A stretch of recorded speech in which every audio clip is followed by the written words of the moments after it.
Amén, Pastor Gustavo. Dios le bendiga y Dios bendiga a todos los hermanos pastores que ya están conectados acá. Pues les felicito, hermanos, por apartar este espacio, por apartar este tiempo para poder, para poder estar acá reunidos y sé que de alguna manera pues estamos siendo motivados. De hecho, yo mismo, mientras estoy estudiando, mientras estoy preparando las clases, también yo mismo soy animado a través de esta palabra. Así de que bienvenidos todos, compañeros de ministerio, bienvenidos los hermanos miembros de las congregaciones que también están conectados en esta mañana, y vamos a estar entrando ya a lo que sería la clase o la conferencia número 3, que hoy nos toca hablar sobre lo que es la estrategia. Vamos a compartir pantalla.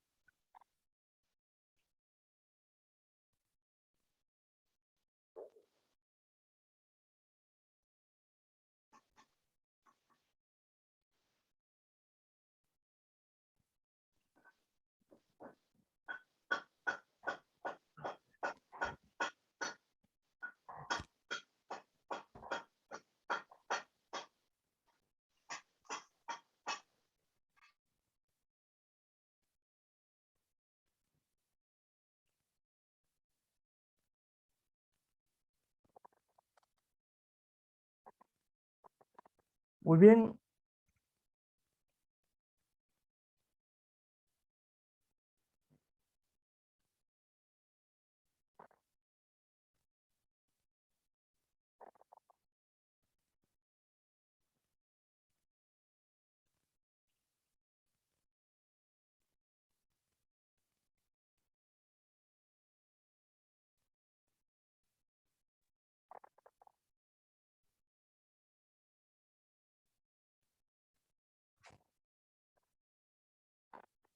vamos a entrar entonces, mis hermanos.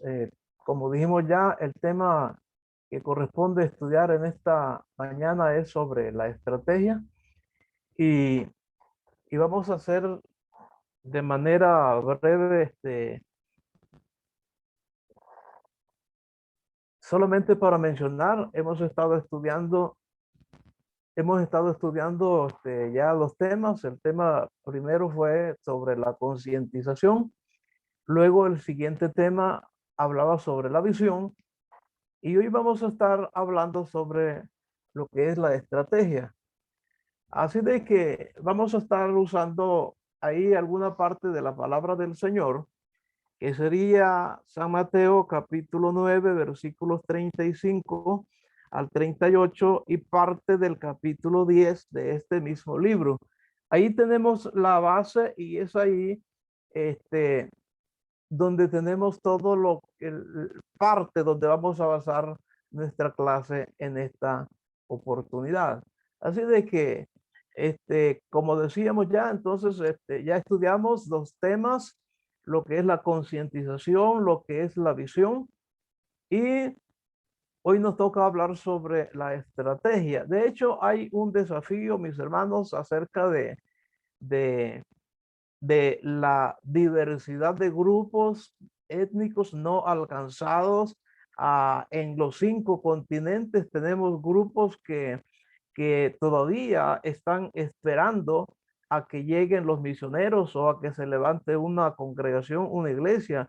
Hay miles de pueblos, hay millones de personas sin la oportunidad de escuchar el mensaje del Señor. Y, y es ahí donde nosotros entramos. Tengo aquí algún problemita.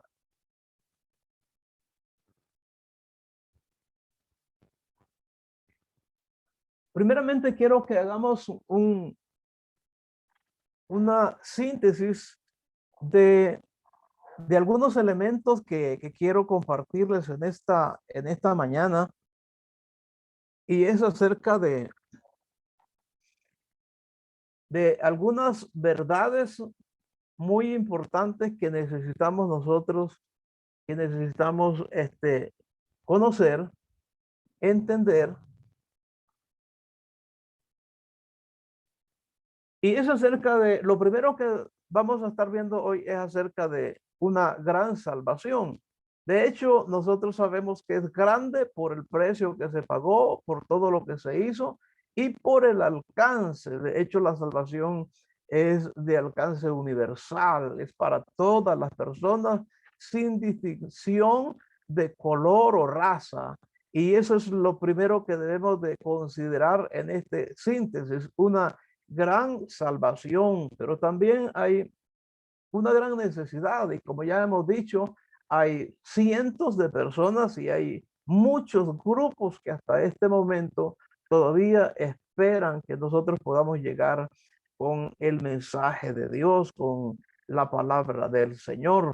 Aparte de eso, hay una gran responsabilidad y esa responsabilidad el Señor la ha puesto, la ha depositado en cada uno de nosotros. Dice la palabra del Señor, el Señor mismo en Lucas dijo, ustedes son los encargados de hacer esta tarea. Lo que podemos ver es que el Señor entonces nos ha dejado una responsabilidad, una gran responsabilidad, y esa responsabilidad está sobre cada uno de nosotros. Ahora, ¿qué hacer frente a este desafío? Hay algo importante y es que Jesús se nos presenta a nosotros como el camino, como la verdad y la vida. En otras palabras, Jesús es nuestro modelo principal cuando de hacer misiones se trata. Y ahora, ¿cuál es la estrategia de Jesús? Eso es lo que vamos en la parte que vamos a ahondar hoy, mis hermanos, ya que el Señor no solamente nos da una tarea, no solamente nos da un mandato, una misión que cumplir, sino que también nos da la estrategia. ¿Qué es estrategia? Según el diccionario, dice que es el arte de elaborar planes para lograr una meta determinada. Ahora, nosotros sabemos perfectamente que las misiones es, es batalla espiritual, es guerra espiritual. Ahora, la guerra se hace con una buena estrategia, es lo que nos dice el libro de Proverbios. Y que es quién es suficiente para completar esta tarea. Nosotros sabemos que el único que es suficiente es Dios. Solo Dios es suficiente para poder completar esta tarea. La pregunta que hoy en esta mañana nos hacemos es, ¿cómo?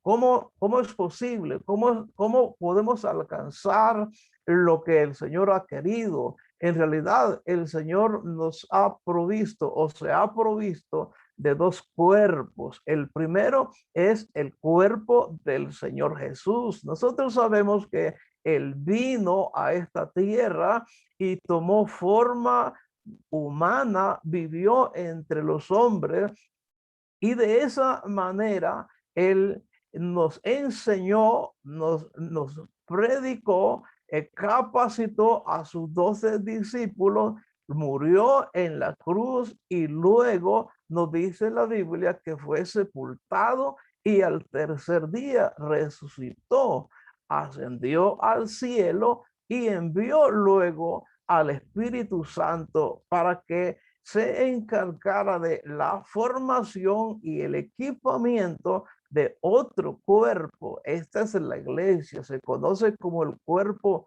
místico, de manera de que Dios se ha provisto de dos cuerpos. Uno es el cuerpo del Señor Jesús, quien vino a esta tierra en forma humana para morir por nosotros. Y el siguiente cuerpo, que es el cuerpo místico, es la iglesia. Él a través de estos dos cuerpos ha querido alcanzar o ha querido que se haga el trabajo. Ahora, sabemos que Cristo es la cabeza y Él nos ordenó ir por todo el mundo y predicar el evangelio a toda criatura. Tenemos nosotros ahí en la pantalla una imagen donde el mismo Jesús aparece frente a uno de los apóstoles. En esta ocasión, él está en medio de una multitud hambrienta, una multitud que según los discípulos deberían irse a la casa, comprar comida y de esa manera poder suplir sus propias necesidades. Pero Jesús le dice a los discípulos que no es necesario que ellos se tengan que ir. Le dice, ustedes deben darles de comer, pero ¿qué es lo único que hay? Solamente unos cuantos panes y unos cuantos peces. Y alguien dice, pero ¿qué es esto? Y según la Biblia nos dice que el Señor sabía lo que él tenía que hacer. Jesús tenía un plan de acción. El Señor Jesús todo lo tenía planeado y organizado.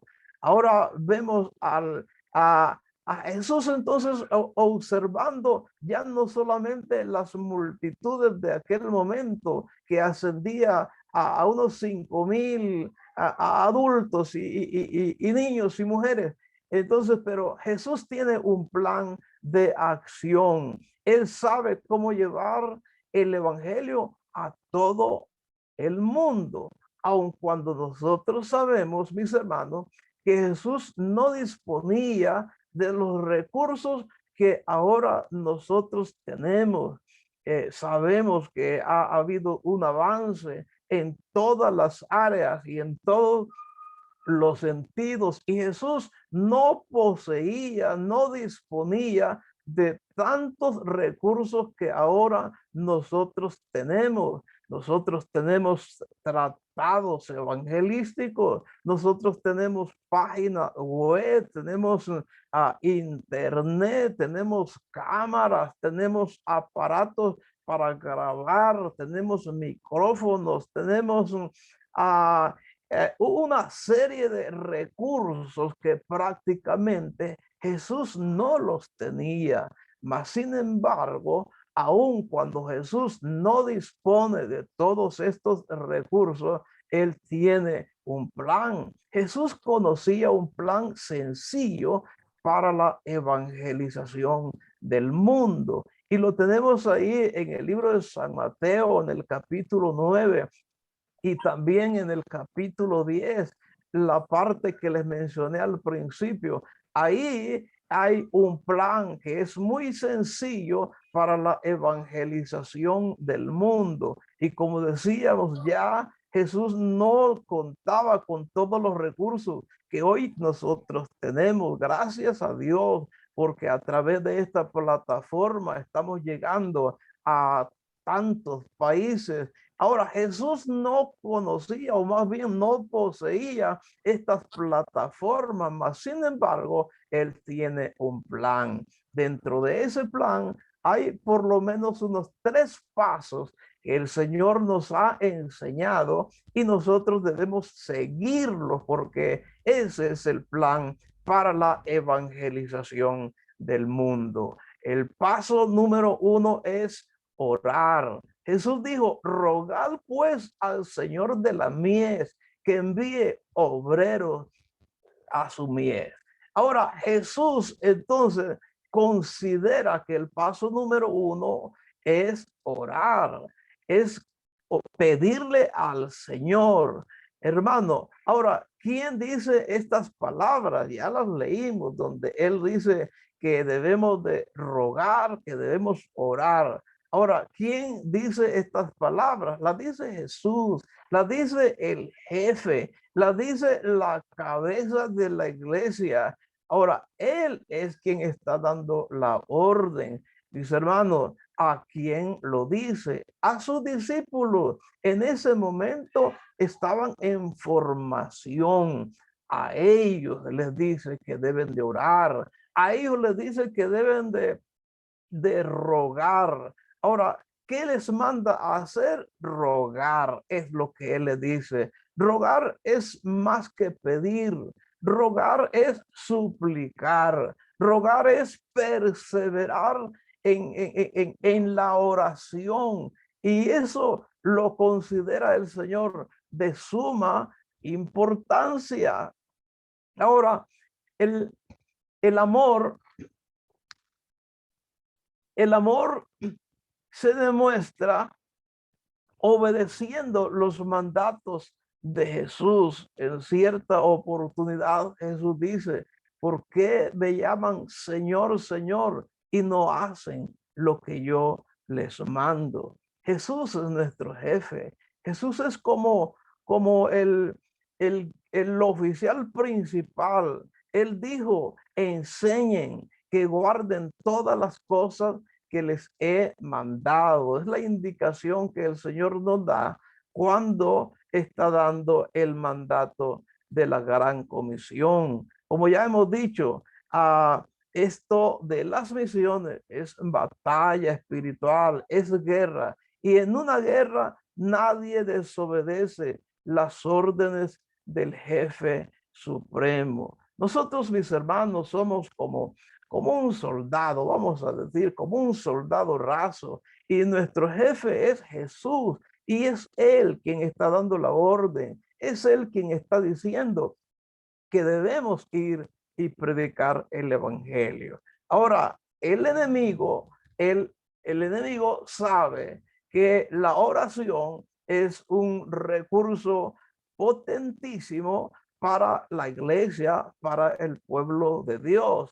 Ahora, ¿qué es lo que hace el enemigo? Impedir la oración, distraernos, tratar de ocuparnos en otras cosas al grado que nosotros no tengamos tiempo para orar. Y ese es el trabajo del enemigo. Cuando él impide la oración, desestabiliza al Hijo de Dios, nos separa de la vid verdadera que es Jesús.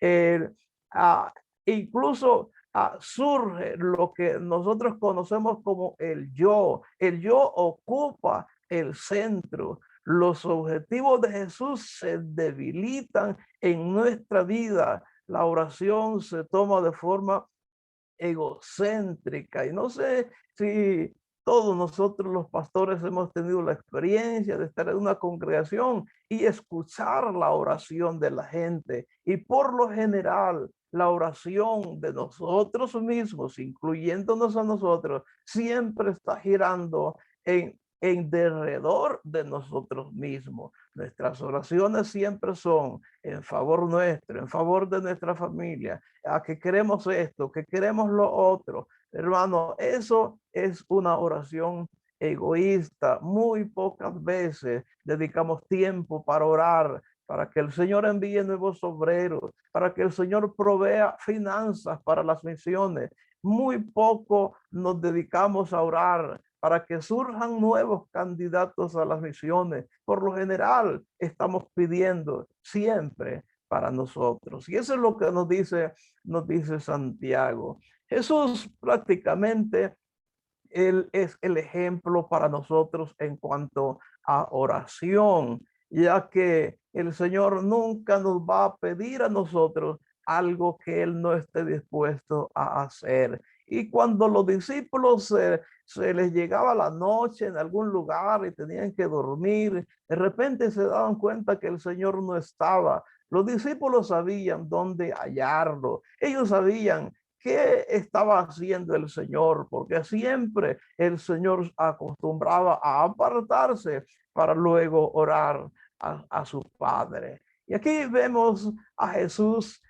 De hecho, él estuvo orando por sus discípulos, y aquí les está enviando de dos en dos para que vayan y prediquen. Especialmente los manda a ciudades donde más tarde él tenía que llegar. Se considera, hermanos, que la oración es el engranaje que mueve todo. La verdad, hay una maquinaria que muchas veces no se ve moverse, pero se está moviendo, porque en la oración sucede eso. Oramos al Señor y pareciera como si el Señor no estuviera haciendo nada, pero nosotros sabemos perfectamente que la oración es como el engranaje, como la maquinaria que pone a funcionar todo. Y ahí tenemos a un hombre que nosotros conocemos en las misiones como Hudson Taylor, un misionero para el interior de la China.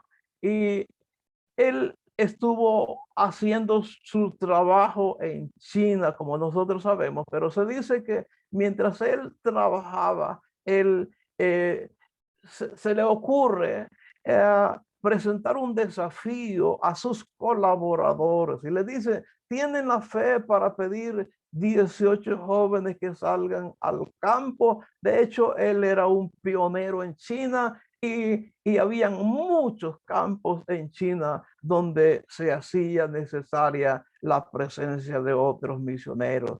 Y él les dice, ¿tienen la fe para pedir 18 jóvenes que salgan al campo? Lo cierto es que posiblemente en ese momento ellos no la tenían, pero él los motiva a orar.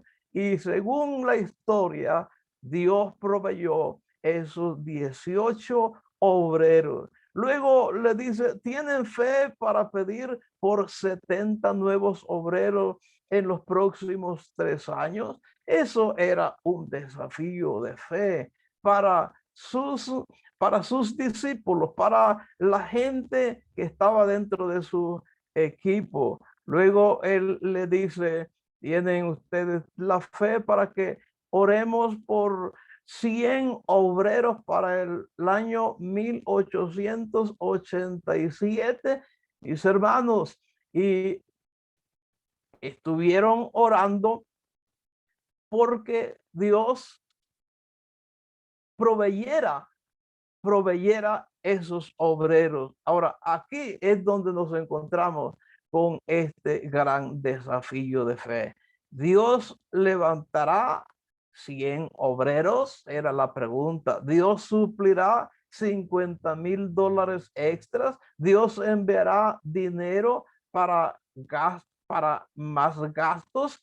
Ahora, ¿qué ocurrió, hermano? Según nosotros tenemos registrado en la historia, hubieron 600 obreros que se ofrecieron, todo por la oración de este hombre llamado Hudson Taylor. 600 aparecieron diciendo, aquí estamos dispuestos. Luego de esos 600 se escogieron solamente 102 obreros y esos salieron al campo. Pero no solamente Dios proveyó $50,000 extra, sino que proveyó $55,000. Ingresaron para sostener a estos misioneros. Se dice que hubo 11 donaciones para gastos extra. Y eso, hermano, nos dice mucho de lo que la oración es capaz de hacer.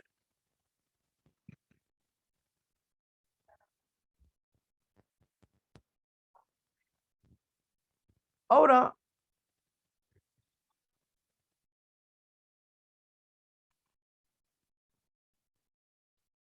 ¿qué, qué más aprendemos?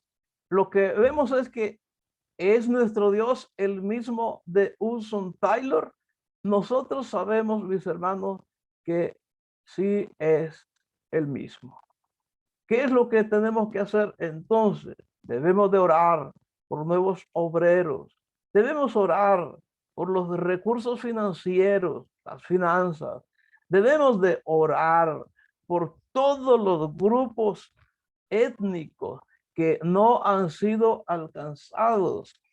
Debemos de hacer nuestra parte. Tenemos 5 continentes ahí, hermano, esperándonos. Y dentro de estos 5 continentes, nosotros tenemos grupos, tenemos pueblos esperando, esperando que los misioneros o que los obreros lleguen o lleguemos con el mensaje de salvación. Por lo tanto, es importante entonces que como creyentes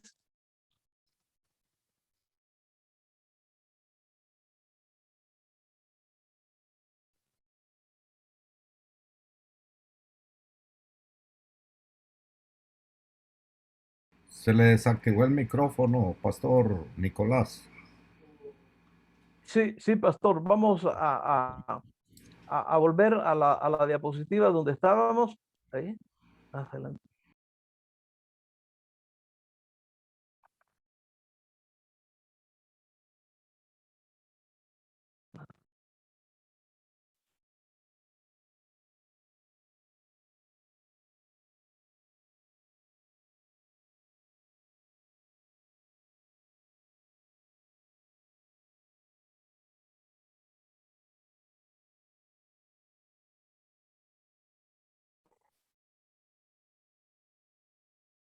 ¿Están, están escuchando, pastores?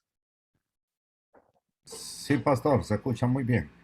Muy bien. Entonces lo que podemos ver, mis hermanos, es que el Señor Jesús es el ejemplo en cuanto a la oración y, y ese podría ser entonces la primera parte en donde, en donde nosotros debemos de enfocarnos, debemos de darnos cuenta de que la oración ha sido la base principal y ahí teníamos el ejemplo de Hudson Taylor, que desafió a, a sus colaboradores, incluyendo los líderes de su denominación, y el resultado fue lo que ya dijimos: 600 obreros que se ofrecieron, $55,000 que entraron como para el sostenimiento. Ahora, lo que decíamos es que necesitamos entonces orar por nuevos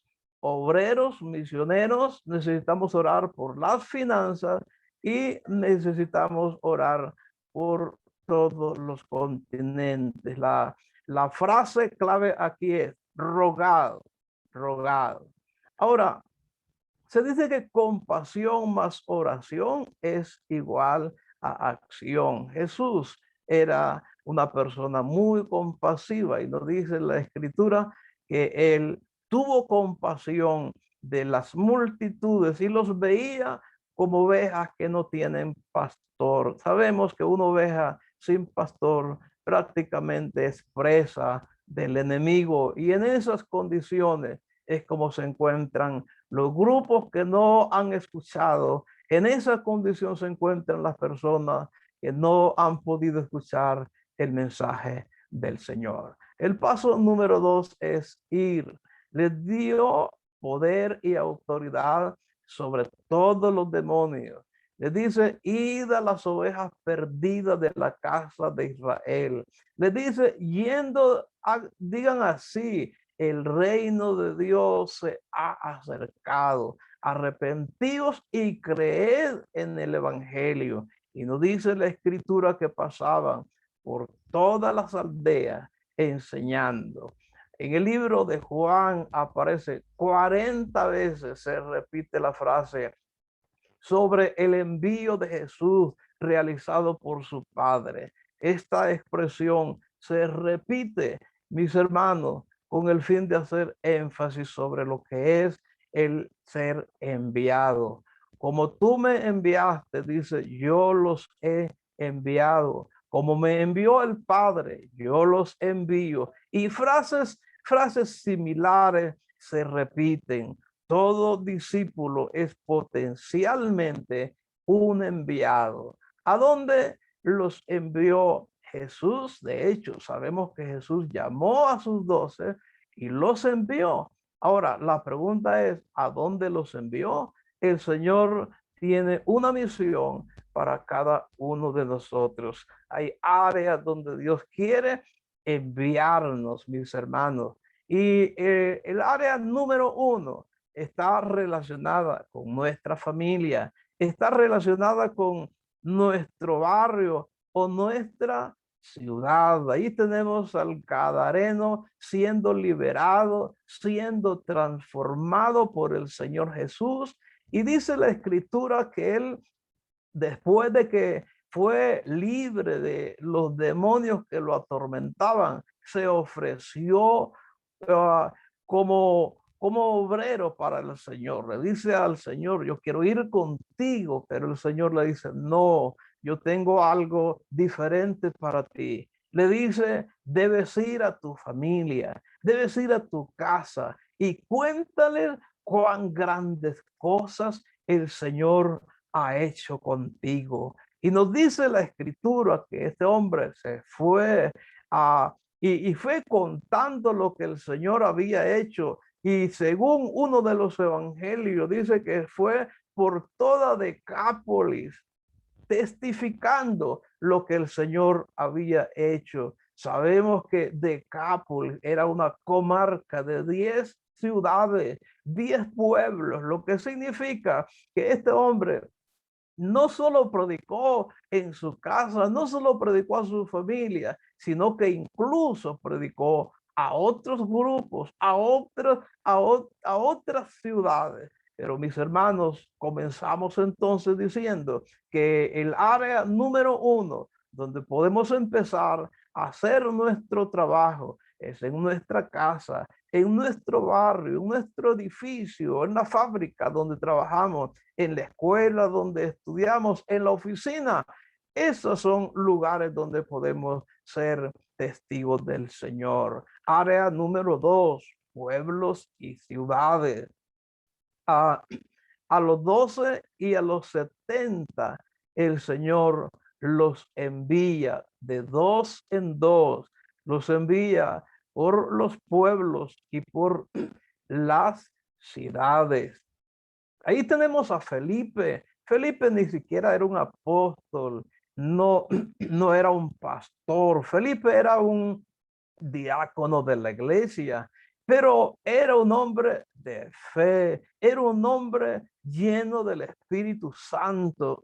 Y nos dice la Biblia que llegó a Samaria para predicar. Samaria era un lugar donde Jesús ya había estado. Llegó para predicar y según la historia bíblica, vemos que Dios hizo cosas grandes a través de Felipe en Samaria. Luego Felipe es movido hacia el desierto. Un ángel le dice que vaya hacia el desierto y va hacia el desierto y se encuentra con un africano, un hombre que se conducía de Jerusalén para su propia tierra, Etiopía. Y Felipe se acerca y le pregunta, ¿sabes lo que estás leyendo? El etíope dice, no sé, si nadie me explica cómo voy a entenderlo. Y le pregunta el etíope a Felipe, ¿de quién habla el profeta? ¿De él o de otra persona? Y Felipe le explica, está hablando de Jesús, está hablando de otra persona, está hablando de alguien que murió por nosotros para perdonarnos de nuestros pecados, y le comparte. Y según la Biblia nos dice que llegaron a un río, el etíope le pregunta qué impide que yo sea bautizado, y Felipe le bautiza y luego el Espíritu lo quita de en medio, y el etíope, nos dice la escritura, que siguió su camino con mucho gozo. Según algunos datos históricos que tenemos, este etíope, este africano, fue quien llevó por primera vez el evangelio a África. Así de que, mis hermanos, Dios, entonces, el Señor Jesús más bien ha establecido un programa, un plan para que nosotros podamos seguirlo. No tenemos que inventarnos tantas cosas, ya el Señor lo ha establecido. Hay una tercera área y esto habla de personas dispuestas a trasladarse con su oficio, que planten la iglesia del Señor en pueblos no alcanzados. La idea es ir donde Cristo no ha sido nombrado. Y esa era la meta y ese era el propósito principal del apóstol San Pablo. Él da gracias al Señor y él dice, porque me tuvo por fiel y me puso en el ministerio. Y tenemos nosotros, mis hermanos, tenemos los recorridos, los viajes misioneros del apóstol Pablo. Primeramente en el Asia Menor, ahí vemos nosotros todos los recorridos, al menos unos 3 viajes realizados dentro del Asia Menor y el cuarto viaje que lo realiza hacia Europa, cuando él va a Italia. Por cierto, es un viaje sin regreso, porque ahí es donde el apóstol termina su carrera. Pero lo que sí podemos ver que Pablo es un gran modelo, hermano, con relación a las misiones. Modelo de misioneros pioneros. Escucha el llamado, dedica su vida a llevar el evangelio donde nunca ha llegado. Planta iglesias. Tenemos las naciones que están esperando por misioneros en los 5 continentes. Se están esperando de misioneros. Hay miles de etnias y como decíamos en la clase anterior, que están diciendo, ¿por qué no vienen? ¿Por qué no han venido? El mandato es hasta lo último de la tierra. Y como decíamos, Jesús nunca nos pide algo que Él no esté dispuesto a hacer. En este mapa, en esta diapositiva, tenemos a Jesús viajando o predicando en Jerusalén, en Judea, en Samaria. Sabemos que estuvo en Samaria y luego viajó a Tiro y Sidón, que eran gentiles, era la tierra de Siria. Jesús entonces predica en Jerusalén, predica en Judea, predica en Samaria, predica en toda Galilea, y no solo eso, incluso él da inicio a lo que sería la predicación en lo último de la tierra, ya que estuvo en Tiro y en Sidón, que eran pueblos, grupos de Siria. Ahora, ¿a dónde le ha enviado Dios a usted? Posiblemente a su pueblo, posiblemente a su país o posiblemente en su continente. Lo que sí podemos, hermano, comprobar a la luz de la palabra es que podemos hacer misiones incluso en nuestros pueblos. Por supuesto, no es que vamos a decir, bueno, yo voy a dedicarme solo acá y esto va a ser toda mi misión. Lo cierto es que ya hemos dicho en otras veces que el mandato, según Hechos 1:8, es un mandato simultáneo, que podemos hacer misiones en Jerusalén, que podemos hacer misiones en Judea, que podemos hacer misiones en Samaria, que podemos hacer misiones en lo último de la tierra de manera simultánea. ¿Quién dice? Es lo que le pregunta el general Guillermo Bot. Este es el general de, de, de una organización que nosotros conocemos como Ejército de Salvación. Él está conversando con sus discípulos, con sus obreros, con sus oficiales, y parece que ellos están diciendo, no he sido llamado. Y es ahí donde él le dice, ¿qué dices? ¿No he sido llamado?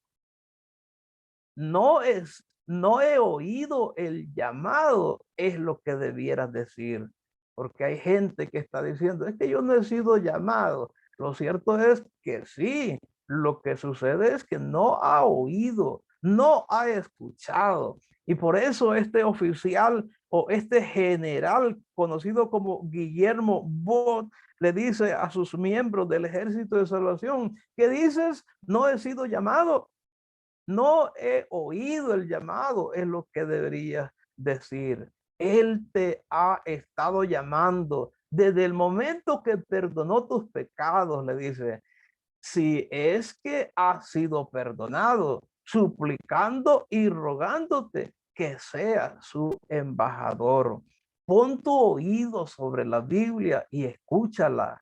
Te dice que vayas y arranques a los pobres pecadores del fuego del pecado.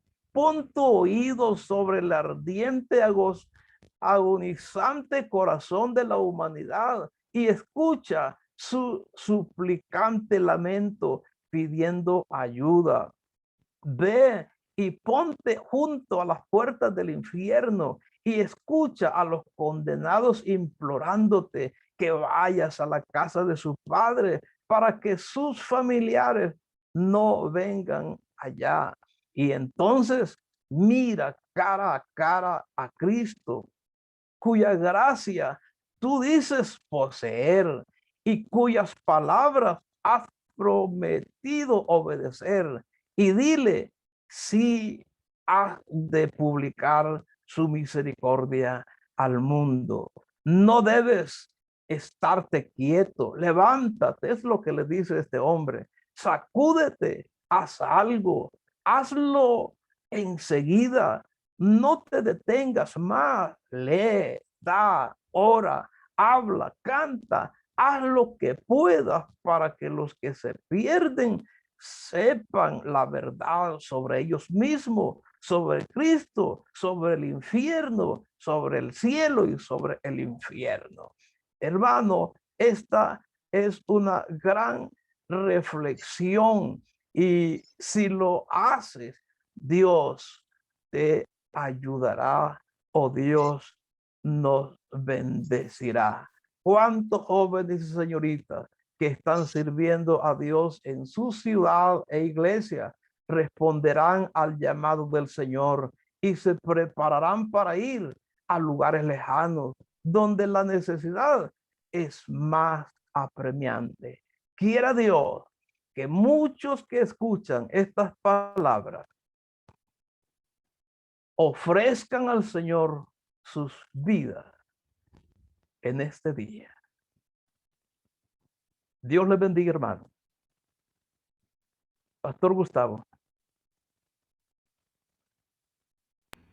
Amén, pastor. Muchas gracias. Sabemos que es de mucha bendición y es un desafío que tenemos todos y cada uno.